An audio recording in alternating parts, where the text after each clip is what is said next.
Hi friends, welcome back to our YouTube channel. Friends, demo అయితే చూస్తున్నారు కదా, చాలా బాగా వచ్చింది. మనం కూడా ఈ విధంగా లిరికల్ వీడియో ఎడిటింగ్ ఎలా చేయాలో ఈరోజు ఈ వీడియోలో తెలుసుకుందాం. ఫ్రెండ్స్, వీడియోలోకి వెళ్ళే ముందు మీకు అందరికీ ఒక చిన్న రిక్వెస్ట్. నా వీడియోస్కి లైక్ చేయండి, షేర్ చేయండి, నా ఛానల్ సబ్స్క్రైబ్ చేసుకోండి. వీడియో స్క్రిప్ట్ చేయకుండా ఆఖరి వరకు చూడండి.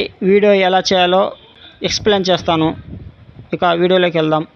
ఇప్పుడు వచ్చేసి మనం ఫొటోస్లోకి వెళ్ళేసి ఒక 6 పిక్స్ని ఇంపోర్ట్ చేసుకుందాము.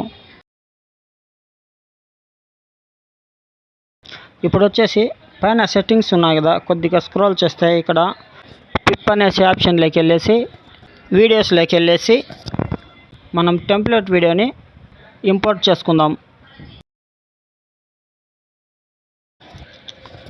నెక్స్ట్ ఇప్పుడు వచ్చేసి ఈ టెంప్లెట్ని ఫుల్ స్క్రీన్ చేసుకుందాం. ఇప్పుడు వీడియోని కొద్దిగా ప్లే చేసి పైన గ్రీన్ వస్తుంది కదా, అక్కడ స్టాప్ చేసి పైన కొద్దిగా స్క్రోల్ చేస్తే కట్అవుట్ అనే ఆప్షన్ వస్తుంది. దాంట్లోకి వెళ్ళేసి క్రోమాకీని సెలెక్ట్ చేసుకోవాలి. నెక్స్ట్ పైన గ్రీన్ రింగ్ ఉంది కదా, దాన్ని గ్రీన్ ఎరేజ్ అయ్యే విధంగా అడ్జస్ట్మెంట్ చేసుకునేసి స్ట్రెంగ్త్ని పెంచుకోవాలి. ఇప్పుడు బ్యాక్ వచ్చేసి వీడియోని ప్లే చేసి ఇక్కడ చూడండి, ఇక్కడ టెంప్లెట్ ఎండ్ అవుతుంది కదా, అక్కడి వరకు మన ఇమేజ్ని ఉంచుకొనేసి ఎక్స్ట్రా పార్ట్ని స్ప్లిట్ చేసుకోవాలి. ఇదే విధంగా అన్ని ఇమేజెస్ని టెంప్లెట్కి అడ్జస్ట్మెంట్ అయ్యే విధంగా స్ప్లిట్ చేసుకోవాలి.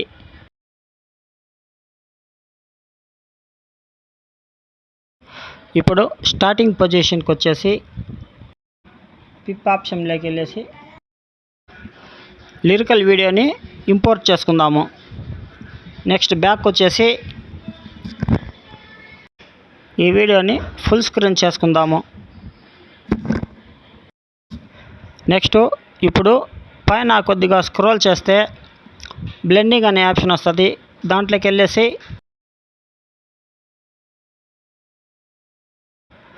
లైటింగ్ని సెలెక్ట్ చేసుకునేసి బ్యాక్ వచ్చేద్దాం.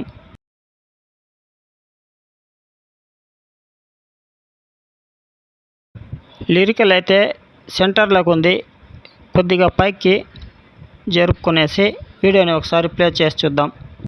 ఫ్రెండ్స్, వీడియో అయితే చూశారు కదా, లిరికల్ వీడియో ఎలా చేయాలా అనేసి మీకు అర్థమైందని నేను అనుకుంటున్నాను. ఫ్రెండ్స్, నా వీడియోస్ మీకు నచ్చితే లైక్ చేయండి, షేర్ చేయండి, నా ఛానల్ సబ్స్క్రైబ్ చేసుకోండి, బెల్ ఐకాన్ ఆల్ పైన క్లిక్ చేయండి.